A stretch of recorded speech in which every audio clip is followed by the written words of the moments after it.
Les chroniques de la vie sur Terre, Earth, Radio Horizon.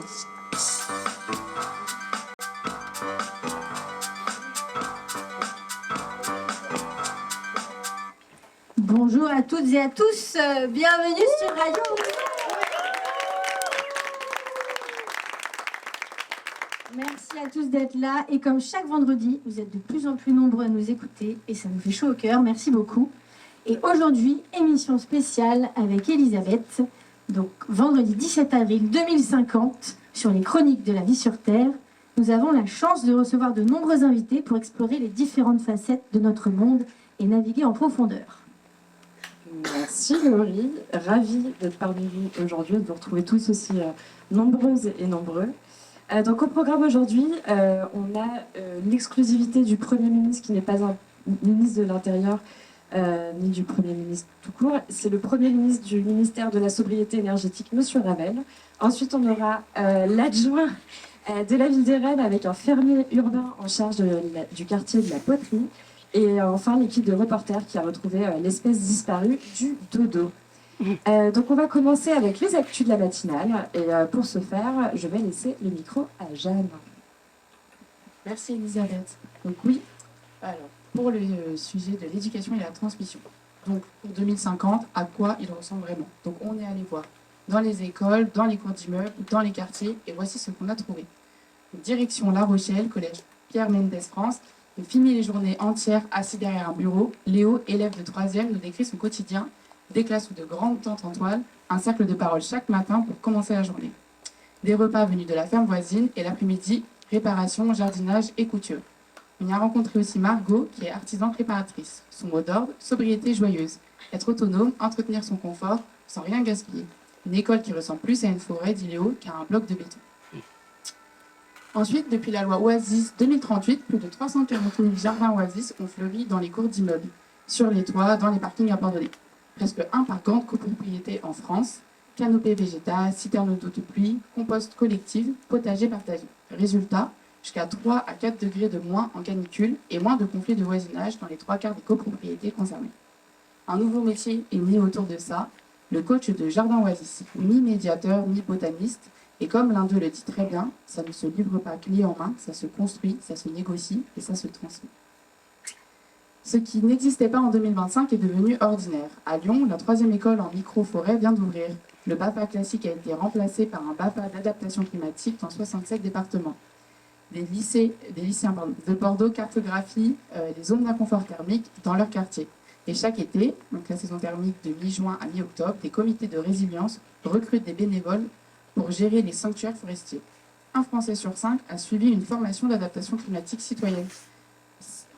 Ce n'est plus de l'écologie militante, c'est juste apprendre à vivre ensemble. Voilà pour ce petit tour du quotidien 2050 pour l'éducation et la transmission. Top. Bonjour à tous, aujourd'hui nous avons eu l'occasion de rencontrer Margot qui est artisan réparateur et intervenante du coup sur le collège Amireuil qui fait et anime des ateliers entretien et réparation de produits au prix des collégiens. Voilà, donc on a l'opportunité aujourd'hui de lui poser quelques questions. Donc merci Margot d'être avec nous aujourd'hui sur le plateau. Merci à vous de m'accueillir. Margot, donc ma première question était quel est l'objectif de vos ateliers bricolage, réparation, entretien, etc. Pour les élèves, notamment de 3e sur le collège? Alors, merci pour votre question. L'objectif est simple, donc c'est de passer de la théorie du matin à la pratique concrète. Donc en 2050, on peut plus se permettre de jeter un objet.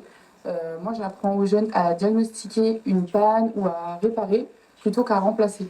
On travaille sur des mines urbaines, on démonte de vieux appareils donc pour récupérer les composants et créer des pièces universelles, parfois grâce à l'impression 4D. Ok, très intéressant. Et comment, d'après vous, les élèves s'investissent-ils dans ce travail? Vous trouvez qu'ils sont adhérents, participatifs? Quel est votre ressenti? Ici. Alors pour les élèves avec qui j'ai eu la chance de travailler, en fait ils sont super fiers d'être acteurs de leur collège, donc en réparant eux-mêmes le matériel pour tout le monde. Ils voient enfin à quoi sert les maths du matin. Donc ça leur permet aussi de donner un sens à leurs cours. Et ici, on calcule pour mesurer la solidité d'une pièce ou par exemple réussir un montage technique. Ok. Ok, donc j'avais aussi une troisième question à vous poser, Margot. Est-ce seulement technique ou y a-t-il une dimension aussi sociale à travers ces ateliers? Alors, c'est pas seulement la technique, c'est vraiment très social. On travaille en équipe, on échange des savoir-faire, on apprend à bricoler tous ensemble. C'est aussi apprendre la patience et le respect du matériel commun. Et c'est vraiment une forme de transmission qui est indispensable pour le futur des citoyens, pour qu'ils soient autonomes et résilients face aux défis de notre siècle. Ok, super. Bon, bah, c'est vraiment une belle initiative. Et enfin, est-ce que vous avez un message principal à nous faire passer? Qu'est-ce qu'on doit en retenir vraiment de votre travail aujourd'hui avec ces élèves? Alors, moi, je dirais que c'est vraiment que je montre aux élèves que la technologie doit être simple et réparable. Donc, en apprenant des gestes, ils découvrent la sobriété joyeuse. Donc, c'est être autonome et capable d'entretenir son confort sans rien gaspiller. Enfin, pour moi, c'est ça le message le plus important. Ok, bon, bah, tous ensemble pour faire allonger la durée de vie de nos produits. Merci pour cette belle intervention. Ça nous fait une transition toute trouvée avec l'actualité. Pauline, responsable éditoriale de Earth, va nous en parler. Bonjour et merci Laurie. Donc en effet, notre magazine Earth vient tout juste de sortir, donc on vous affichera le QR code à la fin de l'émission, donc n'hésitez pas à le consulter. En attendant, quelques faits divers. On va commencer avec une breaking news. Le géant suédois Ikea a définitivement fermé ses portes. Donc c'était déjà dans les spéculations, mais là c'est officiel. Au 1er janvier 2050, Ikea disparaît. Pourtant un symbole pendant des décennies du meuble accessible et standardisé, l'enseigne n'a pas survécu à un monde où les ressources sont limitées et où le jetable n'a plus sa place. Pas d'inquiétude à avoir, toutefois la matière de La Rochelle a pris le relais jusqu'à investir d'anciens espaces commerciaux. Et oui, le meuble neuf c'est fini, maintenant on le fait concevoir à partir de matériaux déjà disponibles. Avec ce changement de production et de consommation, de nouveaux métiers ont émergé au cours de ces dernières années, notamment le métier d'architecte du réemploi territorial. Son rôle, c'est de trouver des ressources dans les déchets, les bâtiments déconstruits ou les matériaux abandonnés et de les transformer en nouveaux usages. On ne démolit plus, on démonte. Donc ça, c'est le dicton de la déconstruction sélective qui est lié au métier d'architecte du réemploi. Les chantiers deviennent de véritables réservoirs de matériaux où tout est trié, récupéré et réutilisé. C'est une étape clé pour faire tourner cette nouvelle économie circulaire. Comme vous pouvez l'imaginer, donc sur place, sur les anciens locaux d'IKEA, l'ambiance a totalement changé. L'odeur du bois brut remplace celle du neuf, les ateliers sont en activité et chaque objet est unique. Comme le résume un artisan, avant on achetait, aujourd'hui on compose avec ce qui existe déjà. Vous pouvez retrouver notre immersion dans les coulisses de la matière de La Rochelle dans le magazine, mais voici un résumé.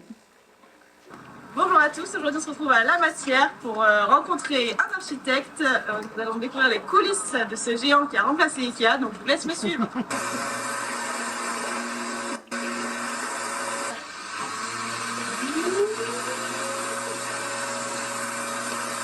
Bonjour Thomas, alors depuis la fermeture de Ikea et la montée en puissance de La Matière, votre métier explose. Vous êtes architecte du réemploi territorial, un métier qui n'existait pas il y a 30 ans.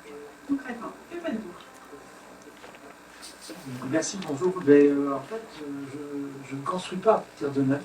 Je compose avec l'existant. Donc mon travail, c'est de voir des ressources de là où avant on voyait des déchets. Et alors, qu'est-ce qui a changé depuis les choses du tout neuf? Donc avant on achetait et maintenant en fait, on compose avec ce qui existe déjà. Donc chaque ressource compte et on essaie de ne plus utiliser de matières premières dans toutes nos fabrications. On parle souvent d'un moment clé, la déconstruction sélective. Pourquoi est-ce que c'est important? Parce que tout commence par là. Donc si le réemploi est aujourd'hui, c'est parce qu'à un moment donné, les gens ont décidé d'arrêter de jeter, d'arrêter de casser. Donc la déconstruction sélective, c'est ce point de bascule, c'est ce moment-là. On démonte au lieu de détruire, on trie au lieu de mélanger, on valorise au lieu de jeter. Enfin, comment voyez-vous le secteur de 2050? Le réemploi, c'est devenu la norme. Les gens n'essaient plus d'acheter, ils essayent de faire curer les choses, la réparation, la réutilisation, ce genre de choses. Et surtout, et puis ils essaient de donner un sens à ce qu'ils possèdent. Merci beaucoup Thomas. Et voilà, j'espère que cet épisode dans les coulisses de la matière, le géant du réemploi durable vous aura plu. On se retrouvera bientôt pour un prochain épisode. Au revoir.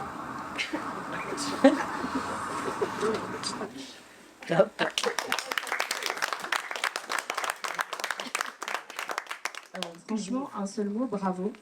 C'est hyper intéressant d'avoir du coup des immersions comme ça dans les nouveaux métiers. Donc là, sur cette édition des Chroniques de la Terre, c'est vrai qu'on essaye de s'intéresser à différentes thématiques parce qu'aujourd'hui, tout est lié. Et du coup, c'est cool d'avoir un premier pied dans ces nouveaux métiers du réemploi et surtout à la matière qui est un lieu qui a commencé à vivre il y a déjà pas mal d'années. Je crois que c'est dans les années 2020, même un peu avant. Donc aujourd'hui, en 2050, on voit qu'ils ont réussi aussi à être robustes et à se renouveler. Donc bravo à eux et merci à vous de les avoir mis en lumière. Donc côté ressources, forcément aujourd'hui en 2050, presque tout fonctionne à l'énergie. Donc je me tourne vers Julia, notre chroniqueuse, qui accueille le Premier ministre du ministère de la sobriété énergétique. Voilà, il faut aussi savoir améliorer son vocabulaire. Donc je vous laisse la parole. Merci beaucoup pour cette introduction, Elisabeth. Donc, bonjour à toutes et à tous. Je me présente, donc Julia, je suis à l'origine du projet du quartier de la Confluence qui a été créé il y a maintenant plus de 25 ans à Lyon.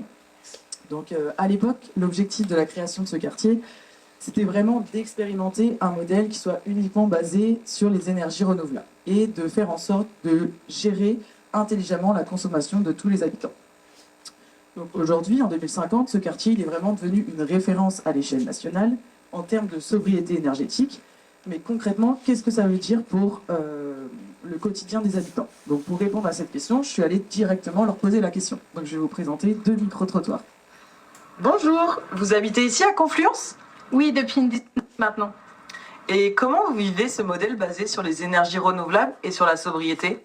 Franchement, plutôt bien. Au début, c'était un peu perturbant de devoir adapter ses usages, lancer une machine que quand il y a du sol, faire attention aux pics de consommation. Mais aujourd'hui, c'est devenu assez naturel au final. On est beaucoup plus en conscience de notre consommation. Avant, l'énergie était invisible. Maintenant, on le voit directement. Enfin, on voit directement notre impact sur nos actions. Et puis, il y a un peu ce côté collectif que je trouve intéressant. On se sent vraiment responsable du quartier. Donc pour vous, on est plutôt sur un modèle qui fonctionne? Oui, mais ça demande des ajustements. Mais on gagne en cohérence. On vit plus en accord avec nos limites réelles. Bonjour, comment vous vivez ce modèle de sobriété énergétique au quotidien? Honnêtement, c'est plus compliqué là ces derniers temps. Pourquoi? Parce que tout le monde n'a pas la même capacité à s'adapter. Par exemple, moi je travaille en horaire décalé, donc je peux pas toujours suivre les recommandations énergétiques. Puis il y a une vraie pression, hein, on le sait, on reçoit des alertes, des notifications, on a l'impression d'être constamment surveillé dans notre consommation. Donc vous diriez plutôt que c'est une contrainte? Oui, parfois, surtout quand on n'a pas le choix. On parle souvent de sobriété active, mais pour certains c'est plutôt subit, je dirais. Et puis il y a une question aussi d'équité. Ceux qui ont les moyens s'adaptent plus facilement, les autres un peu moins.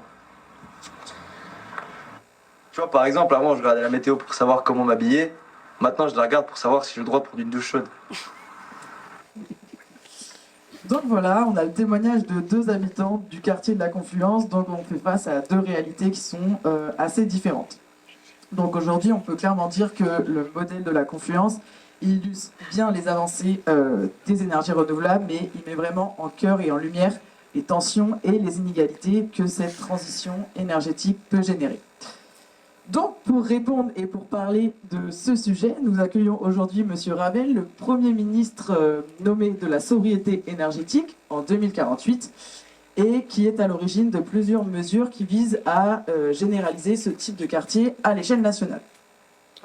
Avec lui, nous allons essayer de comprendre comment rendre la sobriété plus juste, jusqu'où on peut encadrer les usages sans restreindre les libertés des habitants et surtout, est-ce que concrètement, on peut essayer de mettre ce quartier à l'échelle nationale.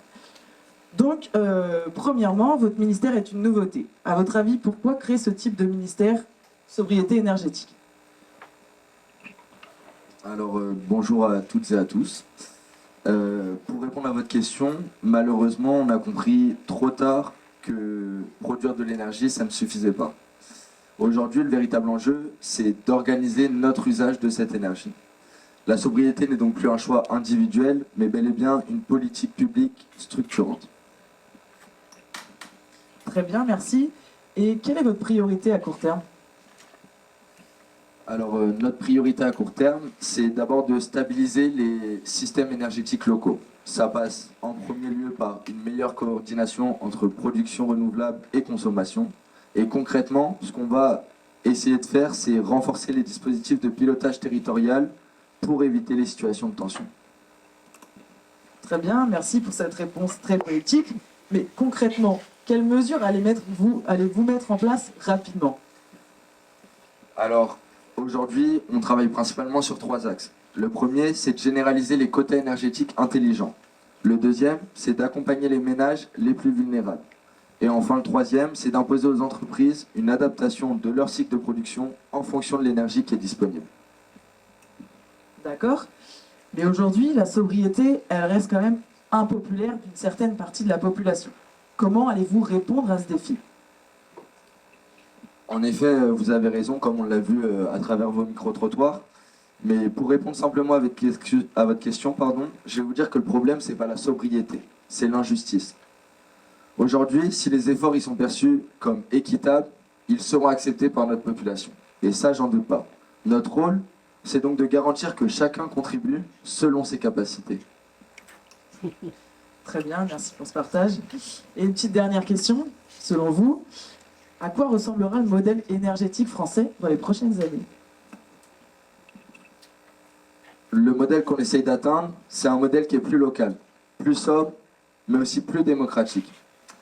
Les citoyens, selon moi, doivent avoir leur mot à dire sur la gestion de l'énergie. La transition, elle ne peut fonctionner que si elle est partagée. Et je vais vous dire, je pense qu'aujourd'hui, notre population est dans cette mentalité et on va changer les choses.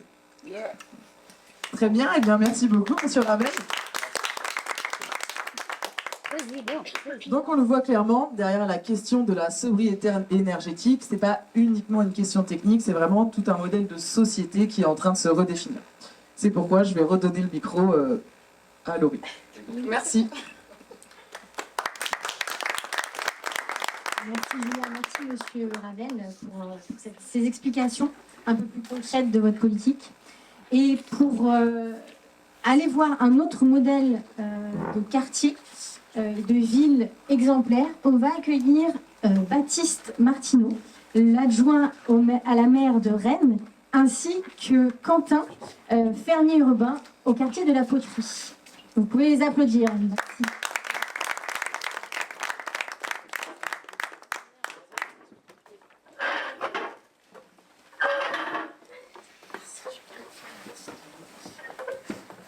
Alors, il faut savoir que la ville de Rennes est aujourd'hui considérée comme la ville la plus propre de France. Depuis 2046, ils sont tous les ans labellisés ville régénératrice. Donc, on les accueille aujourd'hui pour nous expliquer pourquoi ce modèle fonctionne. Ouais, vive la Bretagne! Alors, Quentin, pouvez-vous vous présenter en quelques mots? Bonjour, premièrement, merci pour votre invitation. Donc moi, je suis Quentin, ça va faire maintenant 10 ans que je travaille en coopération avec la ville de Rennes, dans une grande coopérative d'agriculture urbaine. Avant ça, j'étais maraîcher en périphérie, en lien avec d'autres producteurs locaux en agriculture classique, on va dire. Et puis il y a une dizaine d'années, la ville a lancé un appel à projet pour gérer des fermes urbaines, notamment dans le quartier de la Poterie, à Rennes. Et j'ai répondu avec plusieurs collègues, et depuis on développe ensemble ce modèle d'agriculture en ville. Merci beaucoup Quentin pour cette présentation. Baptiste, quant à vous, vous êtes adjoint à la maire de Rennes. Pouvez-vous nous expliquer comment Rennes est devenue cette ville élue d'année en année, ville régénératrice de France?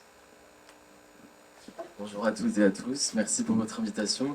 En effet, c'est le résultat d'une politique menée sur le long terme, il y a déjà 25 ans, la municipalité a fait le choix d'investir dans la végétalisation en désenclavant la Vilaine, qui a été enfouie sous les routes bitumées. Depuis 10 ans, l'axe régénération est notre priorité politique. Mais un tournant majeur a eu lieu en 2046 avec l'adoption d'une loi nationale interdisant la construction de maisons individuelles. Cette loi, qui a été votée à l'unanimité par l'ensemble des partis politiques à l'Assemblée nationale, a profondément transformé l'aménagement du territoire. Elle a permis de limiter l'étalement urbain et de concentrer les efforts sur des habitats collectifs et durables, en y intégrant systématiquement des espèces de production alimentaire. C'est là que Quentin intervient. Merci Baptiste pour cette explication. Et Quentin, justement, avec ce changement politique, pouvez-vous concrètement nous expliquer à quoi ressemble votre quotidien? Oui, bien sûr. Alors, il est déjà assez différent de celui d'un agriculteur classique, donc un agriculteur non urbain, parce que je travaille principalement sur des espaces délimités, des toitures, des cours d'immeubles. Et chaque résidence possède désormais, en tout cas sur Rennes, son potager partagé, parfois même des serres verticales. Mon rôle, c'est d'accompagner les habitants, de planifier leur culture aussi, et garantir une production qui soit suffisante pour subvenir aux besoins en alimentation des habitants de ces résidences. On utilise aussi beaucoup de technologies qu'on a héritées un peu de l'ancien monde agricole, comme des capteurs qui permettent de gérer l'irrigation ou pour surveiller la qualité des sols. Et du coup, est-ce que les habitants jouent vraiment le jeu? Parce qu'on peut considérer que c'est un vrai changement pour eux dans leur quotidien également. Alors étonnamment oui. C'est d'ailleurs ce qui fait plutôt la force de ce modèle. Les gens ne sont pas seulement consommateurs, ils deviennent acteurs. Donc ça les rapproche aussi un petit peu de leur assiette et de ce que ça implique de faire pour pouvoir créer de l'alimentation. Ils participent aux semis, aux récoltes, et ça crée aussi du lien social, parce que dans toute une résidence, il y a beaucoup de mixité sociale, ça permet aux gens de se rencontrer. On voit des voisins qui ne se parlaient pas avant, qui finissent par travailler ensemble, et c'est assez gratifiant. Et Baptiste, de votre côté, cette loi passée en 2046, est-ce qu'elle a été difficile à faire accepter à la population? Alors au début, oui, évidemment, parce que ça fait des années que la France se base sur le modèle de maison individuelle, qui est profondément ancré dans les mentalités, mais face aux enjeux climatiques et à la raréfaction des terres agricoles, et également à la nécessité de repenser nos modes de vie, il y a une prise de conscience collective. Le fait que tous les partis politiques aient soutenu ces lois a aussi facilité son acceptation. Et aujourd'hui, quand on voit les résultats, notamment à Rennes, beaucoup reconnaissent que c'était une décision qui était nécessaire. Du coup, est-ce qu'on peut dire que Rennes est vraiment le modèle à suivre pour les années qui arrivent? Je pense qu'on peut dire que oui, Rennes est clairement devenu un modèle. Nous accueillons régulièrement des délégations d'autres villes françaises et européennes qui viennent s'inspirer de notre organisation. L'idée n'est pas seulement d'être une ville propre, mais aussi une ville résiliente, capable de produire une partie de son alimentation et d'offrir une meilleure qualité de vie à ses habitants. Merci Baptiste. On espère effectivement que ça inspirera d'autres villes. Et Quentin, peut-être pour nous parler un peu plus du modèle, est-ce que vous pouvez nous dire si pour vous ce modèle est reproductible partout, notamment en France? Je pense qu'il est reproductible. Après, il faut l'adapter, bien sûr, mais les principes peuvent être pris ailleurs. On a vu que tout pouvait se faire, notamment dans d'autres villes, lorsqu'il y avait une notion un petit peu d'imposer, entre guillemets, parce qu'il faut déjà mettre un pied dedans pour que les populations prennent l'habitude, connaissent un petit peu les enjeux. Mais ce qui compte, ça, du coup, reste la volonté politique et l'implication des habitants. Je pense que ça peut dépendre des sujets, des villes. Sans ça, ça ne fonctionnera pas. Mais avec les bons outils et un accompagnement avec des agents de terrain comme nous, on peut transformer beaucoup de villes. Merci beaucoup pour vos explications. Un dernier mot peut-être tous les deux? Oui, je dirais que l'agriculture urbaine, c'est pas seulement produire de la nourriture, c'est aussi cultiver du lien humain et ça nous rapproche tous un petit peu plus. Bravo. On applaudit.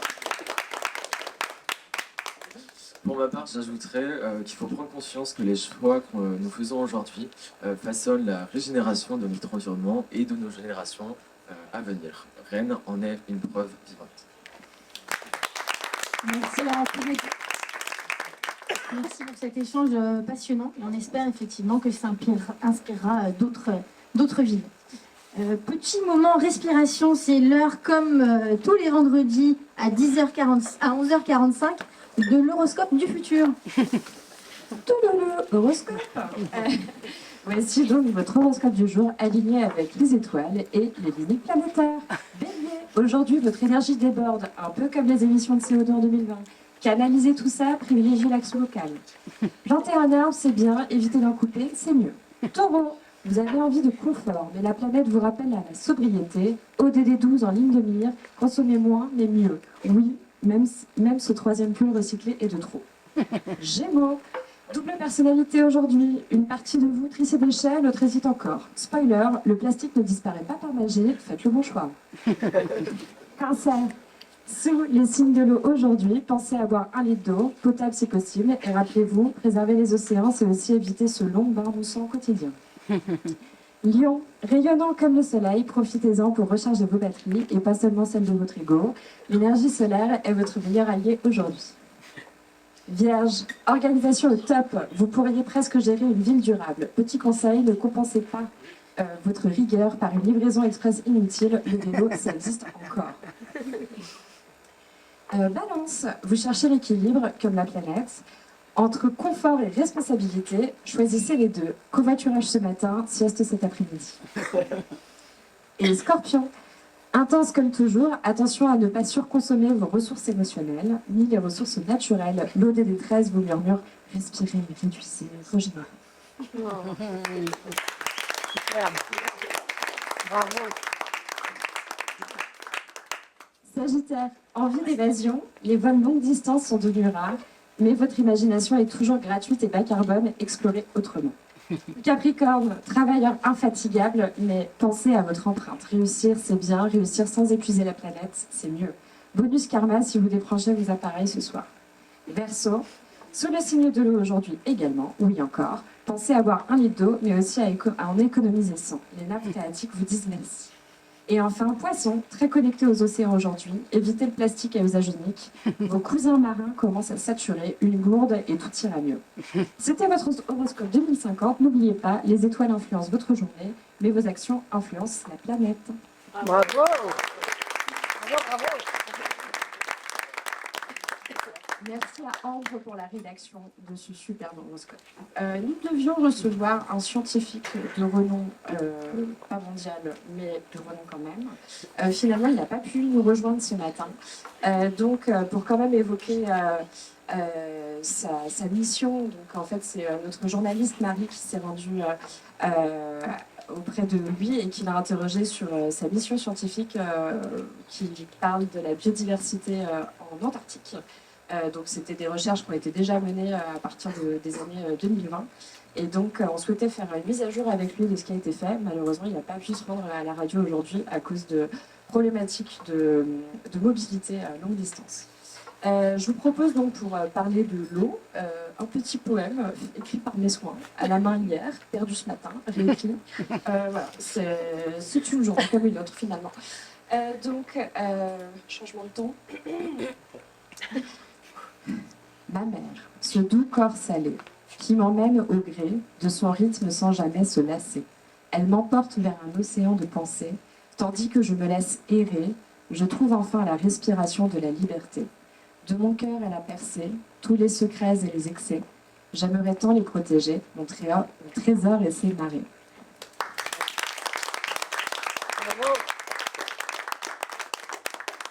Merci Elisabeth pour ce doux moment de respiration. Pour aligner un petit peu nos chakras avec les étoiles, je vous propose un fun fact introduit par Pauline. Alors oui, en effet, j'ai pour vous un fait divers qui fait sourire. L'homme plastique, un habitant qui, à force de consommer des produits suremballés dans les années 2020, présenterait aujourd'hui un taux record de microplastique dans son organisme. Il aurait la peau brillante et rigide. Une histoire insolite, mais qui rappelle surtout à quel point nos anciens modes de production et de consommation ont laissé des traces. Merci Pauline. Et enfin, la Minute Buzz, on a retrouvé le dodo. Je vous propose de regarder ce reportage qui est assez fascinant. Pour les auditeurs, vous pourrez le retrouver évidemment sur notre magazine Hearst. Mais regardez ce qui s'est passé la semaine dernière. Enquête naturelle. Nous nous retrouvons quelque part aujourd'hui sur l'île Maurice. Depuis 2 semaines, nous traquons une créature que le monde entier pensait disparue. Mais aujourd'hui, tout pourrait changer. Si ce que nous avons trouvé est vrai, alors l'histoire est sur le point d'être réécrite.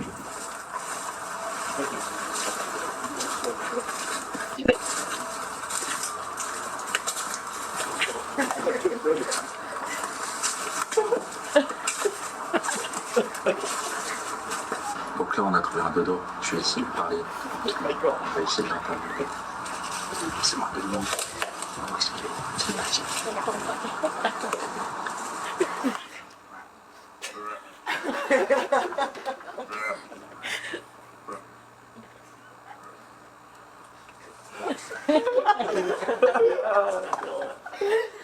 Alors bonjour monsieur le dodo, nous vous remercions d'avoir accepté cette interview bien particulière. Alors première question, qu'est-ce que ça vous fait d'être le dernier dodo vivant au monde?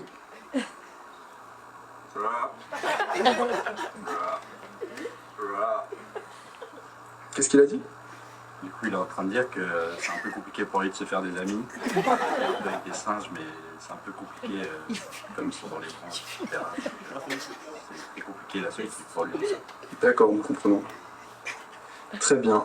Et monsieur le dodo, êtes-vous le seul, le dernier survivant de votre espèce ou existe-t-il d'autres dodos?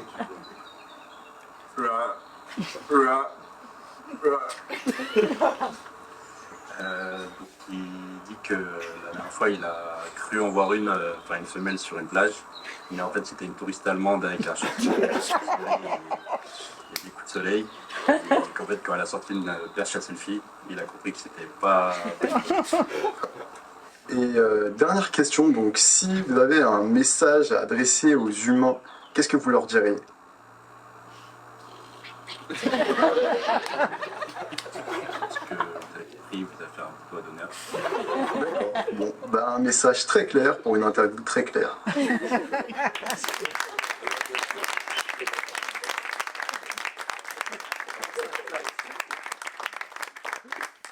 Voilà, cette vidéo a cumulé 3 milliards de vues. Sachez-le, c'est un vrai buzz mondial. Pour l'instant, c'est le seul dodo qu'on ait vu. Voilà, on espère en voir d'autres comme ça. Et pour finir, évidemment, comme tous les vendredis, on enchaîne sur la chronique live chanson avec le collectif Climate Refugees. Lucie va nous parler de cette chanson et du fait qu'il a inspiré. Merci beaucoup Laurie. Alors nous aujourd'hui, on a envie de vous emmener ailleurs, et pas dans un autre pays, mais carrément dans une autre vie. Celle de Myriam, 32 ans, réfugiée climatique. Nous sommes allés à sa rencontre pour suivre son quotidien. Elle menait une vie simple en Tunisie, entre famille et travail, jusqu'au jour où le climat en a décidé autrement. Parce qu'en 2050, on ne part plus seulement par choix, on part parce qu'on ne peut plus rester. À travers son témoignage, inspiré de son histoire, on vous propose une réinterprétation d'une chanson que vous connaissez peut-être. Et nous vous invitons à chanter avec nous. Pour cela, je vais vous inviter à vous lever. On va tous chanter ensemble la chanson dans un bon endroit, Calogero X excellent.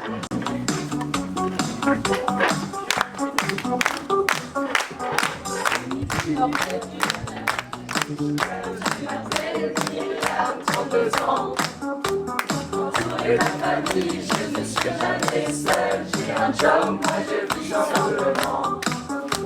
Je suis la désert, libre en fleurs sur un bac.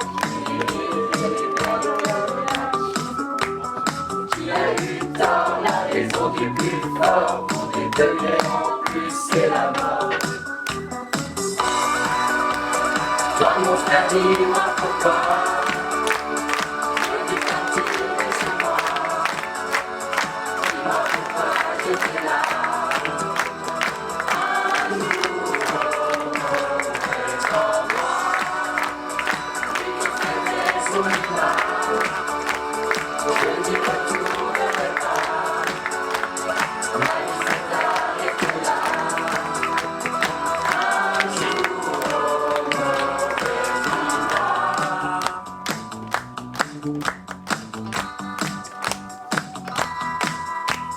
et dans l'urgence, j'ai dû rejoindre la France. J'ai perdu mes proches et le sens.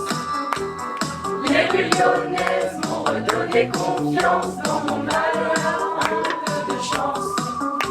Ma retraité habite à partager. Sa cuisine, nourrir et monter. Je travaille la terre, les produits du terroir. Je commence finalement à y croire.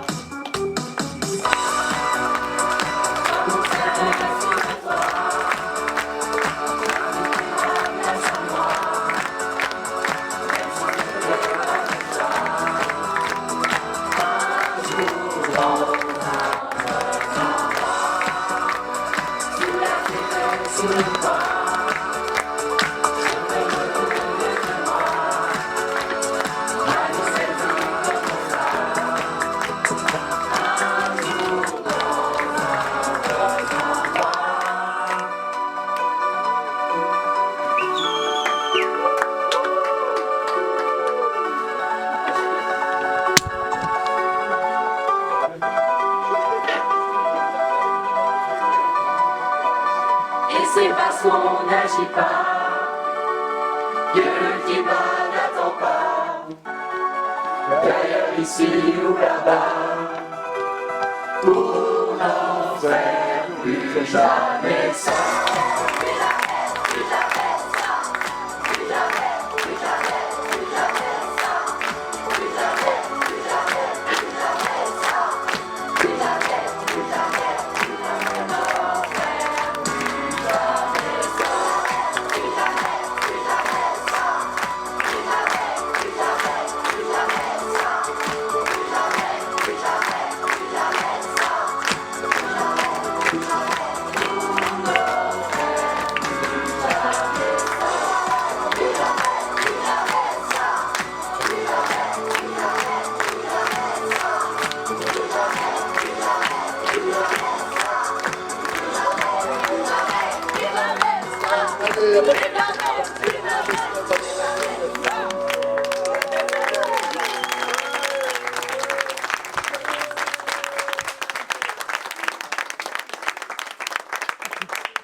Bravo. Merci Lucie et le collectif Climate Refugees pour ces mots très touchants et inspirants. Merci beaucoup. Et c'est l'heure pour nous de clôturer cette chronique. Merci Laurie. Ouais, merci pour l'énergie, hein, clairement, émotion et tout, mais ça fait vraiment du bien. Du coup, comme chaque vendredi, nous finirons notre chronique par un message d'un auditeur. Je vais donc vous le lire. En 2050, les frontières ne sont plus seulement des lignes sur une carte, elles se dessinent dans les trajectoires de vie, entre ceux qui ont dû partir pour continuer à vivre et ceux qui n'ont jamais eu à bouger. Entre les deux, une responsabilité demeure, apprendre à faire société, accueillir, partager et comprendre que ces destins pourraient un jour devenir les nôtres. Bravo. Merci à Clara, éditrice et d'Alger. C'est la fin de nos chroniques. Merci à tous pour votre écoute. Merci à la matière de nous avoir accueillis durant toute cette semaine de résidence. Merci à tous les intervenants, tous nos auditeurs pour cette émission, pour leur partage. Et comme chaque vendredi, on se dit à la semaine prochaine. À la semaine prochaine.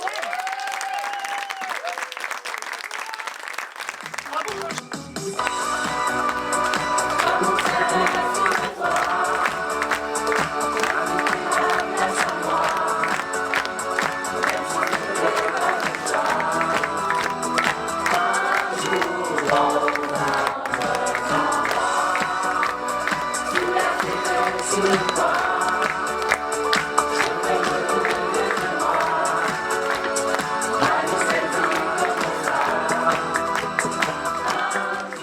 Merci à vous tous, c'était cool de partager ça avec vous. J'espère que vous avez kiffé et que vous avez mis des outils dans votre petit sac à dos pour la suite. Et puis voilà, nous on la voulait atypique cette semaine-là et c'est important pour nous de transmettre un peu les messages, de faire croiser notre communauté et les gens qui font des choses. Il y en aurait eu plein d'autres. Hein. En fait, on pourrait faire une année que comme ça. C'est bien. Cool, il y a peut-être un concept. Il y a peut-être un campus à inventer là. Avant 2005. Ah waouh, campus la nature. En vrai, non, voilà. Du fou, ils ont bien fait. C'était vraiment un plaisir. Voilà, il y a des beaux échanges et il y a des personnes avec plein de profils différents. C'est cool. Je sais que pour certains, c'est pas forcément aisé, tous les exercices qu'on peut faire ou les travaux qu'on a pu mener et tout. Et voilà. Nous, c'était un peu notre première, ce format-là.